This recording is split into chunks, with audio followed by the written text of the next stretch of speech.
What's up, guys? Again, I apologize for the audio quality on this laptop camera, but my better camera broke, so I'll have to use this until I get a better camera. So I'm here to do Fairy Tale Chapter 345, and I know I'm late, but if you've been keeping up with my other videos, you should know that I've been on vacation and just got back, so I just need to catch up with the latest 2 weeks of Fairy Tale, and I decided to be generous and split them into individual videos rather than just like all in one video. So this is solely 345, and I really like this chapter in the fact that there's actually a lot more plot and a lot of interesting stuff happening and a lot of plot really, and it's very meaty, and that's saying something, especially for a fairy tale chapter, because a lot of fairy tale chapters, like the one that came right before this one, was very lacking in plot, you could say. And to put it simply, you can pretty much summarize the whole thing in under 2 minutes, um, if not 1 minute, because there was very little plot and it was mainly just action sequences that were very simple. But I really like this chapter. There's a lot of very interesting plot twists, and that's very surprising for Fairy Tale, the manga.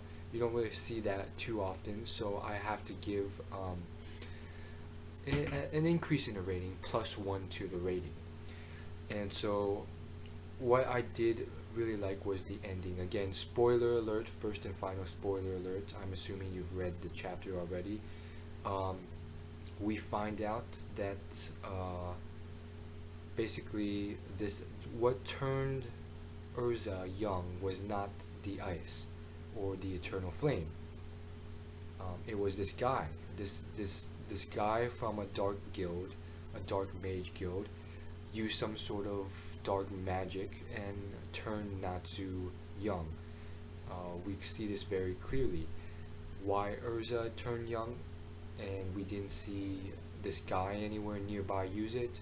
Possibly he can use it from a long distance. Possibly he can use some sort of stealth mode. I don't know. Maybe it's already revealed. I haven't read the next chapter, but it is already out. So we'll see what happens with that. But I'm guessing it has something to do with him. It's definitely not the ice or the fire as we previously speculated. And so that's very interesting. And now we have Natsu turning young, and maybe we'll see the rest of the crew turn young. I think that would be a very fun, interesting gag to have. Similar to the other gag where the personalities of the characters switch, basically they swap bodies. I don't know if that was Fairy Tale, but that's always an interesting gag. I mean, it's been done so many times. Quick reference to Scooby-Doo the movie, that was done in that movie. So it was pretty cool, pretty awesome. And yeah, I really like this Dark Guild guy. I'm hoping he's strong. Why? Come on, we need some sort of challenge, some sort of obstacle. It's very clear in this week's chapter that treasure hunters not too strong. They're not too strong. Gray was easily able to steal that flash from them. It was still a little mysterious last chapter, but now we know they're pretty weak. However, we do know that in terms of treasure hunters in general, they are the strongest, as they have just won the parallel to the mage games, which was the treasure hunter tournament games. And so that was also very interesting. But they're weak. I mean, they were quite easily taken advantage of by Fairy Tale, which is wasn't expecting it. However, again, this goes along with the fact that the treasure hunters kind of don't know what they're doing. Gray steals the thing, then Happy drops it, and then the flash shatters, and the moon glitter thing, it turns out it could only melt like a very small amount of ice, and it pretty much shows that that's not going to be enough to melt the flame anyways. So the treasure hunters would have wasted it anyways. So it's very interesting.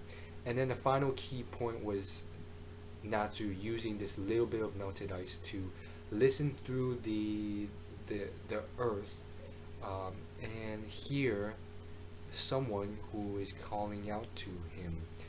And I can't remember if Natsu has heightened senses. I think he has heightened smelling abilities, but I didn't know he has heightened hearing abilities either. But yeah, he can hear through the earth, and he hears something, a familiar voice, and we don't know who this is. It could be anyone, but it's someone we've seen in the past in the manga. We don't know who. And the question is, has this person been calling out constantly for like days on end? I mean, this person, there's no way this person knew that this little bit of ice melted, and that is why he started calling. Most likely he has been shouting and screaming for maybe days on end, possibly looking for SOS, for help. We don't know. But it's very interesting, and I will leave it at that. Very good chapter of Fairy Tail. I will not give it a numerical rating this time because I really feel it's a very subjective chapter, and I personally can't even place a numerical rating. I do think it is a very decent chapter, so I would put it at roughly 7.5 range to 9 out of 10. So 7.5 to 9 out of 10 range. Actually, I'll make it 7 to 9 out. That's the range. 7 to 9 out of 10.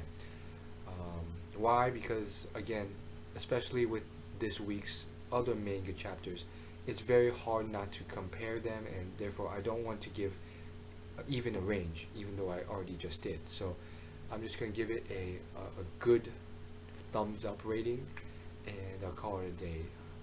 Make sure to like, rate, comment, and subscribe for more stuff. See you guys later. Thanks for watching, and don't forget to hit the subscribe button. It's free. And also leave a comment if you want your insight and predictions and discussion to be in the comments below.